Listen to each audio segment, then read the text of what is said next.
1/2 cup ஜீரகம், 1/4 teaspoon சோம்பு, 7-8 மிளகு, இது எல்லாத்தையும் 1 பங்கு ஜீரகம் எடுத்தோன்னா 2 பங்கு தண்ணி ஊற்றி ஓவர் நைட்டு ஊற வச்சிட்டோம். அதை வடிகட்டி ஒரு அடிகனமான பாத்திரத்தில் எடுத்துக்கிட்டோம். எவ்வளவு ஜீரகம் எடுத்தோமோ அந்த அளவுக்கு நான் கட்டி கல்கண்டை தூள் பண்ணி வச்சுருக்கேன். நாட்டு சக்கரை, வெல்லம் கூட நீங்கள் எடுத்துக்கலாம். இனிப்புக்கு தகுந்தாப்புல கூட கொஞ்சம் சேர்த்துக்கோங்க. இதில் எலுமிச்சம்பழ சாறு புளிஞ்சு ரெடியாக வச்சுக்கணும். புளிப்புக்கு தகுந்தா போல் இதில் கொஞ்சம் உப்பு சேர்த்துட்டு இது நல்லா பிசுக்கு பதம், அதாவது தேன் பதம் வர்ற அளவுக்கு இதை கொதிக்க வைக்கணும். கொதிக்க வச்சதோட 1/2 டீஸ்பூன் அளவுக்கு சாட் மசாலா சேர்த்துட்டு நல்லா கிண்டி விட்டுற வேண்டியது தான். இதை வடிகட்டி எடுத்துக்கணும். துணியில் வடிகட்டக்கூடாது, வாசனை போயிடும்.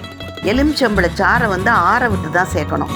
இப்போ ஒரு டம்ளரில் நமக்கு தேவையான அளவுக்கு இந்த ஜீரக சர்பத்தை எடுத்துட்டு சோடாவோ கோல்டு வாட்டரோ சேர்த்து நம்ம எலுமிச்சம்பழ ரிண்டு போட்டுட்டோன்னா சுவையான ஜீரக சர்பத் ரெடி.